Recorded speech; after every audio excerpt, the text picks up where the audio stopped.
Hi, everyone. Thank you so much for coming back to Wise Women Forward. And today we have a wonderful guest. Leah Van Oh, King is a writer and social commentator who explores how culture shapes women's confidence and sense of possibility. She left college to pursue her own path of study, choosing intellectual independence over a prescribed route. I love that.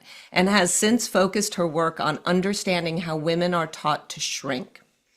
Through her course, Stop Shrinking, she helps women rebuild self-trust, claim their voice, and take up space with dignity. Her work centers the belief that women are not broken. They were conditioned, and conditioning can be unlearned. Love, love, love that. yay. So Thank tell you so us, much. how did this come about? Like, how did you get to your course and create your course? What moved you to it? Well, it was a lifetime of seeing male success mirrored with female talent and unrecognition.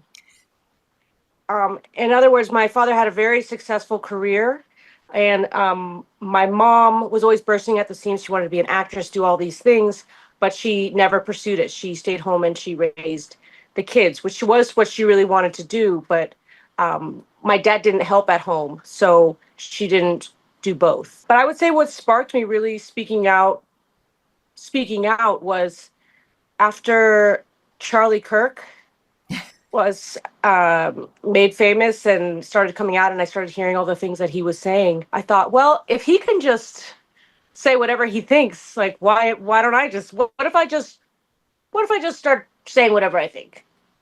And I genuinely wondered, why are people racist and sexist? And I just looked into it and I read about it, and then I shared online what I had learned. Was that something that you just were always natural at, or did you have to like, it seems like you reached a threshold and you burst into it.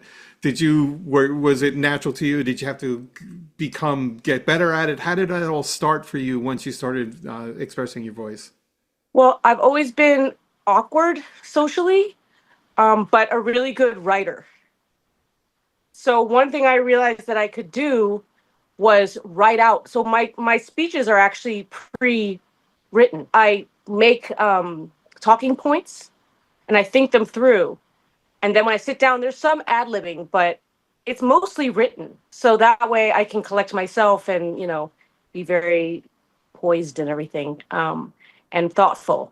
And so once I realized that I could do that, I could actually just create my ideas and then share them. I realized, oh, okay, I can actually make like nuclear bombs. I can make these because I was always really good at essays, writing, also oration. I'm a performer. I've been a music performer for 25 years, and so once I realized I could write it in advance, then just combine that with my performance skills, I realized I could put that together. Oh, a cute cat. Yeah. Introducing Tiny. Hi, She's Tiny. she wants to partake in In today's today's podcast. podcast, yeah. You can see Tiny is kind of rotund. Yeah. We got we got a litter of milk babies, and Tiny was the smallest one, and so that's how she got the name Tiny, because she was the tiniest one of this litter. We kept Aw. her.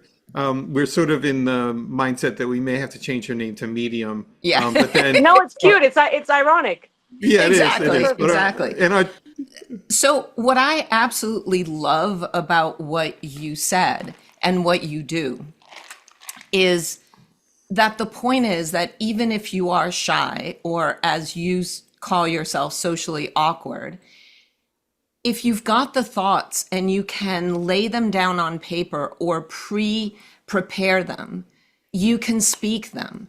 And so that's one more place where women don't have to have that challenge, right? Especially because with social media and filming yourself and the ability to edit, you truly can speak your voice without thinking, oh my God, if I don't think it right off the bat and say it, what am I going to do? Yeah, I So I, think, I love that you did that. thanks. I think you have to find what works for you. And some people can hold up the phone and just let it rip, and they're funny and entertaining.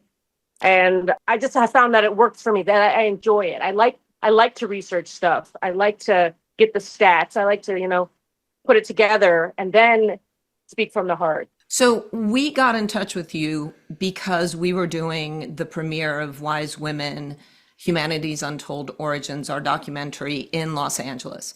And both Chris and I, off different accounts, had seen your stuff and was always liking it and like had flagged Yeah. you as somebody who just spoke our language and spoke the language of the film. And it was amazing to me because you're young, right? So here we are talking about women going into postmenopause and getting their voice. And here you are, you're young and you're speaking everything that I want every woman to be able to speak.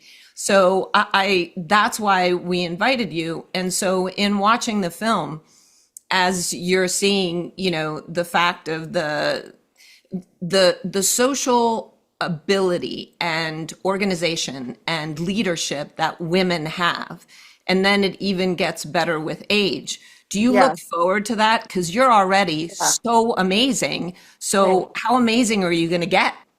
I appreciate that. Thank you. Yeah, I'm stoked. I'm stoked. And I think the world is ready for women leadership and to listen to women. The world is in such a chaotic place right now that it's like we're ready for some new voices and perspectives. And I think that millennial women and Gen Z women are raised to center themselves more than X and boomers. And so I think women, I know I always wanted to maximize my life. Like I'm even as a 5-year-old, I was like, I'm here, I'm gonna do this thing. Like, let's go. Like, what is, and I don't know if that's a millennial thing or I just think being like a man's assistant isn't as much of a priority anymore. And so I, I think that a lot of the people, like the millennials who are turning into, going to go through menopause and Gen Z, they will naturally be speaking up Yeah. more. Yeah, I'm looking forward to it. I have a little girl. I have a daughter. She's 3. And Wow. also, I think that also she really inspires me, to say the least, because I know she's watching me. So I want to speak up. I want to be the most me I can be, you know? Yeah.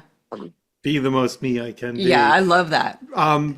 When to ask about the film, what was sort of a part of the film that you thought was really poignant for you? Did you relate to something more than something else, or was it just the whole thing? What was something about it that you really liked? I know for sure I left that movie not being afraid of menopause. Like I'm sure it will be difficult. Well, I'm not sure. It may be difficult. My mom, you know what? It actually made me go and have a conversation afterward with my own mom about what her menopause was like, and we had never talked about that. Wow. So that was, and I was surprised to learn. She said, and she doesn't downplay stuff, but she was like, yeah, it wasn't a big deal for her. She was like, yeah, wasn't that challenging for her, and she wouldn't like lie about that. Like she's open about stuff. I was like, oh, that was interesting. I didn't know that. But I definitely left that movie feeling honestly kind of excited to go through menopause. Like just the power of being an elder. And I think we need to bring back the word elder, Yeah. because the old people sound so dismissive. Yeah. But elder, has so much respect to it. Yeah. So We they're we like, had hoped that we could perhaps bring back the word crone, hey, let's right? bring it all back. Yeah. Yeah, exactly. So I But loved in yeah, the video. but Yeah. a council of elders, right? I mean, in all the sci-fi movies, who is leading whatever world, et It's cetera? It's always an always a old black woman council. or just like an old woman. Exactly. Yes. Yeah. I don't know if you watch Star Trek at all. Yeah. I'm a big Star Trek nerd. And on there, the admirals are all women. So there's something on your course that I want to ask you about. You list out what you'll actually learn, and you write down why women shrink and why it once made sense. I that totally makes sense to me, but I'm wondering what you meant by it. So it's a survival thing. It's like you shrink because it worked. It worked too. Like when you're young, when you're in sixth grade and you first start to shrink because the world starts to notice you. It's like you can either be hot or smart, right? It's like, and so the ones who shrink, their intelligence or their desire to learn often are become more popular, and so it worked. It had social advantages, but as you get older, you start to see like you've shrunk your whole life, and now you're just a shell of what you could be, basically. Yeah. And it's time for us to also stop because it worked, but then it kept the the system the way it is. Yeah, I And mean, it's you time to would, change that. right, and women would literally be killed, stoned, ostracized, have all these social consequences for not shrinking. So I mean, you do it to get through the day. Yeah. Yeah. Yeah. And that's what we have to stop. Um, I saw a meme. A meme was sent to me lately where it's like two definitions of patriarchy, and it showed what's her name? Maxine Ghislaine. Oh yeah, Ghislaine Maxwell. Thank you, Ghislaine Maxwell. Sorry. Well, the whole thing's backward, Yeah, upside down, and exactly, inside out. exactly. So do that to Ghislaine the name. Maxwell and Christy Nome, and it said, "This is one type of patriarchy where the men do the bad deeds and the women get blamed." And then it showed, I think it was Marjorie Taylor Greene and the other blondie, who's the Bondi? yeah, Oh yeah, Pam Blondie Bondi. Bondi. And that's when women turn themselves into patriarchs in order to survive. And Yeah. I totally agreed with the meme, but the problem was that also these women were taking it on. And I'm hoping that women watch Stop what you doing it. do, listen to what you do, and start realizing the places where they're taking it on and start, taking those chains off. What do you think? Yeah, a lot of times we'll shrink because the people around us, we feel like that's what is required to get love from them. But with like the internet, for example, you can find camaraderie online. Maybe that will help. You'll be like, oh well, this person is speaking their minds. It's not, I can be accepted in this community. And I think that's why chosen family is so important, and finding connection, community connection. I really completely believe that we need to build more community. Just keep coming together, make plans, have friends at all ages. People of all ages need to have friends. Friends aren't just for kids. So that way you can find people that you can be strong with and be your authentic self with, because you can't always do that with your family, with your born family or born neighborhood. And that way we won't have to just align with the powers of patriarchy or of, in order to be safe. Yeah. You can find community where you can be safe and let your freak flag fly or whatever. Be yourself. Does that Well, make sense? Yeah, for sure. totally. And I, in passing, you mentioned being a singer or a musician. And we've heard your voice. It's so beautiful. Tell us a little bit more about that part of your life. Yeah, I wanted to be a singer. I've been a singer-songwriter most of my life. My dad is a famous musician. He's in the Commodores, Okay. which is a band. You know the Commodores. That's a Yeah, band of from course. your Yeah. generation. Yeah. They still tour to this day. He's still performing. And that's why I say my mom was kind of in the shadows, because she wrote a lot of their songs, Wow. but she didn't get any credit. And then so they just, because they literally have said they didn't want people to know a woman wrote it, Oh my goodness. Holy cow. right? So that was a huge source of, I guess, anger for me, you know. But she has since gotten credit, and I was just really identified. I thought I was going to be like a female John Lennon. I thought it was destiny. Like I just I just thought it was in the cards, and it was actually really hard as I got older, and that wasn't happening. I had a really strong identification with that identity, like an attachment to that Yeah. identity, and then I basically pulled a Britney Spears. I ended up shaving my head to like be reborn, and just kind of let go of that idea of who I was. I realized I was actually just kind of like, I wasn't open. I was just pursuing it, pursuing it. I was taking Adderall, just like making myself focus to like over the top. And then eventually I just kind of surrendered, and I just kind of just started creating life again instead Yeah. of thinking that I had a destiny. I And too come from a musical background, not as storied as yours, but there was, my father was pretty famous when I was growing Oh, up and that cool. kind of stuff as well. And music is, it's one of those strange things. I once said to somebody, you can love music all you want, but it's never going to love you back. Mm. And it was one of these realizations for me, but I'm so grateful to have had the experience because I realize now, as a film director, the music influenced my storytelling.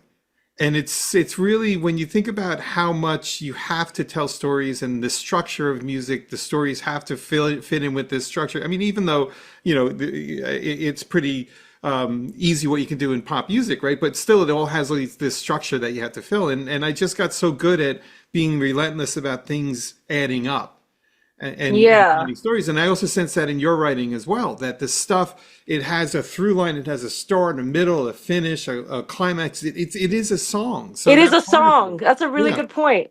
Yeah. And it feels I, like that, right? It feels like a song. And even your delivery has a musical feel to it. So I was just, I'm really, it really makes sense that you talk about your I music never like thought that. of that because I've always written songs. I've written songs since I was 9. And you're right, because when I write songs, you try to have an arc. And then a really important thing is, how are you going to end? Yeah. Like, end it with what's the feeling you want people to feel at the end. Yep. So, yeah, I think you're right. I think that did influence my essay writing. Yeah. And yeah, you I, know, I was just listening to your song High on Adderall. Oh, So, by thanks. the way, gorgeous voice. And the song Oh, itself, amazing. So, you know what? Just be the storyteller that you are. Whether you're speaking your story, writing your story, or singing your story, just tell your yeah. story. I think that's what I've realized is I used to try and say these messages in songs, and that was actually kind of harder because yeah. now I'm just speaking, Yeah. so I'm just letting it rip, Yep. um, and Well, I don't that's have my to even, point. That it's like yeah, it's a higher level of difficulty to do it in a song, and now you've freed yourself up, but you still maintain the rhythm and the melody and the lyricism, yeah. right? And Plus, I that's can write like 3 of these speeches a week. A song, I need like 3 weeks for each. You know what I mean? yeah, I mean, I don't know. It's sometimes some of them come out quickly, but yep, this is faster. yeah. And how do you get your ideas? Is it just like I know that I wrote a post the other day on our Substack, which was, I read a headline which was the most dangerous men in the world, and I realized I'm like, you would never read the most dangerous women in the world, right? It's like Mm. that just would not occur. I'd like to read that though. Like, what are they up? What are they doing? What are those women doing? Yeah, I, right. I, But it would probably be something really fun, actually, as Yeah. opposed to like blowing shit up, right? yeah. So how do you come across inspiration for your How do I get my posts? ideas? So sometimes it's just stuff I want to say. Like one of them was one thing that's been in me for a long time is why do we automatically cut boys' hair short? Um, and why that is a symptom of patriarchy actually, because it makes boys hard little soldiers, don't feel anything, don't be sensitive. Oh, that's a girl, that's girly, so it's putting down girls and it's hardening boys. So I've that's had something long I've hair. always. I've had long hair most of my life because I'm like, wait a minute, like all of the paintings of like kings or royals or Jesus, they all Yeah, had long hair. I'm like, that's where I'm gonna go. That's yeah, exactly. Even Jesus had long hair. yeah, Like, right. I He's mean, manly, right? Is he? yeah, I mean, what's his name? Jason Momoa and all Yeah. these men. I mean, it's cutting more of you off. How is that? like empowering per se. I mean, it's all whatever you want to do, but it's just like it seems like more power, more of you. Yeah. And it's just to divide us. It's like women are Right. supposed to look like this and men are supposed to look like that, where no, Yeah. there's no supposed to. I Correct. don't pull off feminine. I'm sorry. No, but I that's a look like whole a, other No one okay. thinks you're a debate. girl. So it's just things that you see, you read, or you have a thought, and then it starts Yeah, growing in so you to it's say. whatever I would enjoy saying, like whatever I feel passionately about. I've learned that if I really find it interesting to then share it. So I don't write stuff that I think people will like. Um, Rick Rubin, Rick Rubin, the music Yes. producer, he said that, you think of yourself as the primary audience. So like when I'm writing, I'm like, do I like this? And when I read it back, I'm like, sometimes I make myself cry. you know? Like and that's good. I'm like, I'm doing this for me. I'm doing this and then I'm sharing it. And so that's been a game changer. Actually having that realization and like internalizing it and doing it, like, do I like this? And Well, that's why your content feels so honest, yeah. because you're not doing it for anyone else. You're saying Yeah. what you And actually just want to say. right. And sometimes I'll be scared to post things because I know that maybe other people won't like it. It'll be controversial. They'll disagree. But I remind myself in those moments that this is for me. This is what I have to say, and you don't have to like it or agree. But I know that that's where the strength is. I know that it's just me, Yeah, and that's the part that's compelling. Is this the authenticity, regardless of what it is, really. awesome. So our Substack is called, and this podcast is called Wise Women Forward, because the idea is we really want to keep thinking, what can we do? Let's not stay stuck in what we need to undo. What can we do forward? So when I say wise women forward to you, what does that make you think? What is your vision? The first thing that came to mind is to build community, like I was saying before, to make friends with your neighbors if they're willing, you know, and for moms to make friends with the moms on the playground, parents on the playground, like build connections. Um, Also to listen to elders, you know, to listen to our parents. Like, not saying like do everything they say, but you know, take care of them. Do what not just shove them off, and deuces. It's like remember that they have value, like that they love you. You love like have a loving relationship. Yeah, that's awesome. That was one of the things at the premiere. We had Alicia Old Crow talk about how Native American cultures honor their elders differently than Western cultures. I thought that was really kind of cool, and I agree with you. And I look forward to that concept of, of the wisdom being listened to, or at least considered more. Yeah, I mean, this is just kind of just occurring to me now, but that it's be, we've been so productive focused that elders have been dismissed because they're not producing in the fields or the fact they're not working, and so we've been in a work obsessed culture for since the Industrial Revolution. So now that we're getting back to appreciating being alive instead of just being a battery for the machine, I think Oh my that goodness. elders will be acknowledged more. See, those are Does lyrics that make again, right sense? there. Instead of being That is alive, instead so of a great. battery for A the machine. battery for the machine. I love Those that. are your lyrics coming through. That's Yeah, amazing. Thank you for saying that. Thank you. that's great. Thank you. So, look, keep doing what you do. I hope that you may send one of those essays to us to publish it on our Substack, because we just want to keep getting Oh your wow. voice out there more and more. And Yeah. Keep being the Thank you. amazing, wise woman that you are, and you're just going to keep getting wiser. So I'm going to love watching this. Yeah, and to be Yay. the inspiration for the people who watch you. It's so important, and for you to go through whatever you needed to go through to get there. Thank you for that. So anything else that you want to add before we close? I just want to say, I don't know. I just felt like saying I love you. Oh, Be we love you wise. too. We love you too. Great. And Thank you. when we come to LA next time, we're getting together. Yeah, We're getting indeed. a Okay. Moroccan mint boba at Earth Cafe together. Sounds All good. right. So, Yeah. everybody who's listening, thank you for joining us on the podcast for Wise Women Forward. Leah's links are in the description below if you want to find out more about her.